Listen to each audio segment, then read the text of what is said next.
Sadly, after 4 years as a priest and a pastor of Parish Holy Cross, Father Vince is going to be leaving us and going to Our Lady Guadalupe in Lindenwold.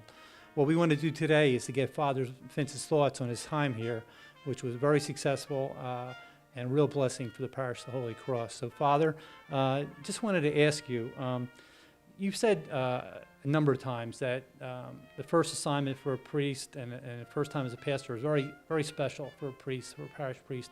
And they were both here at the Parish of the Holy Cross. What makes that so special for a priest? A first assignment is an assignment any priest falls in love with, both as a new priest and as a pastor. And for me, Holy Cross has been both. My first assignment as a priest and as a pastor. And so it's the love of the people that they have given me and that I have shown them. I think of these 4 years makes it particularly hard and sad for me to leave. When Bishop asked me to take this new assignment and said it was the best interest of the diocese that I do this, I accepted that because I believe the Holy Spirit is working through the church.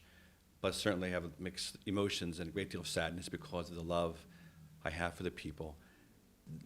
Because you're so emotional, what does that say about how you feel about this parish and the people of the Holy Parish of the Holy Cross? Well, I kid around at Mass sometimes that I am emotional and I cry even when the Phillies lose, so it doesn't take much for me to cry.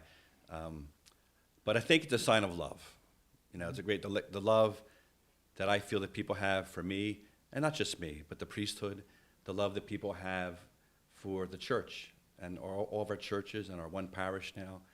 And the love I have for them just fills me with emotion, you know, and I think it's the Lord's gift for me. I think it just comes forth in the gift of tears of love. It's not tears of sadness. It's tears of emotion, of great joy and great love that I felt from the good people here at the Parish of the Holy Cross. Father, you became the pastor here very early in the process of when we were, merging four distinct churches into one parish. You made a lot of progress.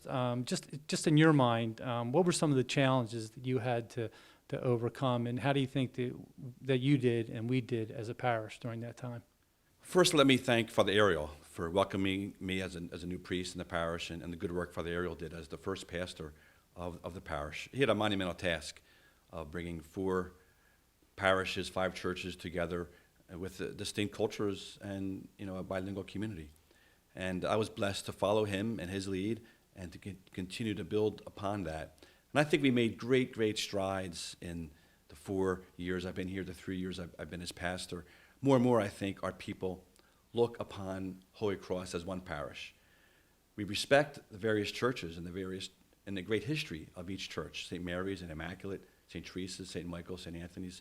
And we need to respect and love our individual churches. But more and more now we're coming together as one parish family, as English-speaking, Spanish-speaking. And I think that's what I'm most proud of, as we see ourselves not as 5 parishes anymore or 4 parishes, but as one parish with distinct and very proud histories, but coming together to serve God here in this great community. Yeah. One of the great challenges is really bringing together a Spanish-speaking and an English-speaking community with distinct cultures and obviously language barriers. And just how do you think we've done with that so far? I think, again, we made some really good strides. Our bilingual masses now are more crowded.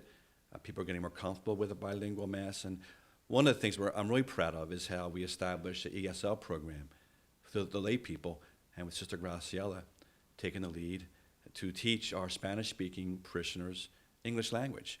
It shows their great love, for the community, their great love for the United States, and our people's love for them, and helping them to be more comfortable in our community. I think that in itself is very symbolic of where we've come as a parish, coming together, teaching each other. You got to get emotional. When you look back upon your time here, what are some of the things that you're going to remember most and make you most proud of what you've done here? And people think, well, Father, you're probably most proud of where we are with our parish debt. We reduced our debt from close to $1 million to now about $200,000 with a plan now to get rid of the debt, in a number of years. So it's really no longer a burden. But that's not what I'm most proud of. What I'm most proud of is the love and mercy that we show as a parish. This is the year of mercy.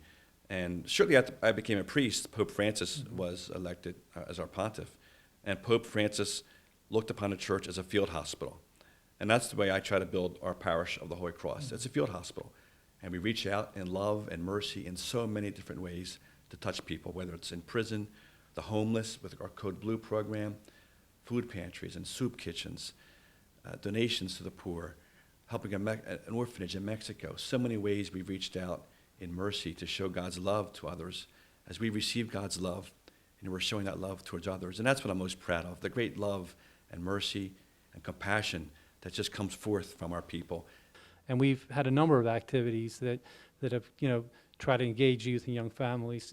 We talk a little bit about how important that is to get the youth and young families engaged and involved in our parish. It's critically important because the future of our church are our young people. And we have special young people here. Deacon Don and Roberto Torres do a great job with our Teens for Christ. Our Spanish children have a great choir. I think children bring their parents and adults into the church. Mm-hmm. So I think more and more we have to find ways, since we don't have a school of our own here at our parish, we have a regional school, more and more is we have to find ways to bring children and young families into the life of the church. I want our parish and the parish I'm going to in the future, I want the parish to be the center of a family's life. There's so many bad influences and negative influences in our world, and the more we evolve things around a church, around a parish, I think the better off our families are, and no doubt the better off our community will be. Father, you're moving on to a new parish and new challenges. How has being the pastor of the Parish of the Holy Cross prepared you for that?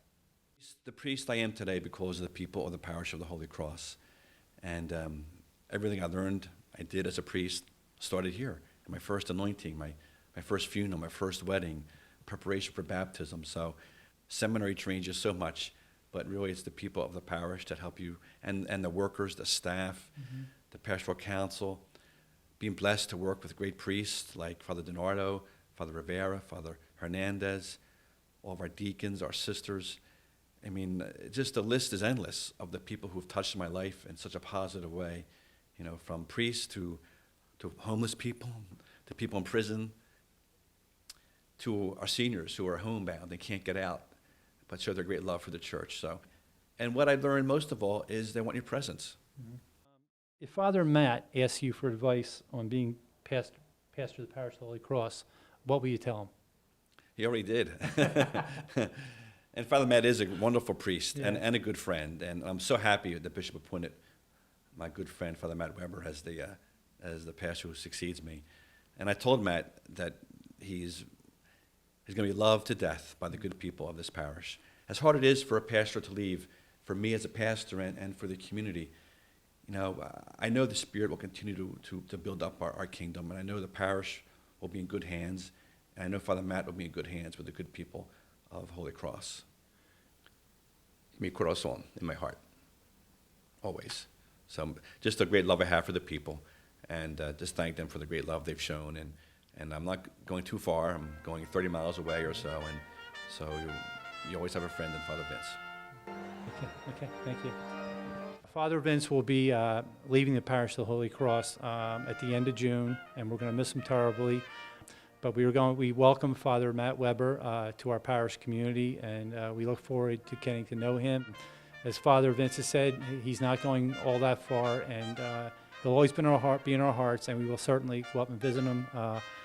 This is Ed Hilt, corresponding secretary, Parish of the Holy Cross. Thank you.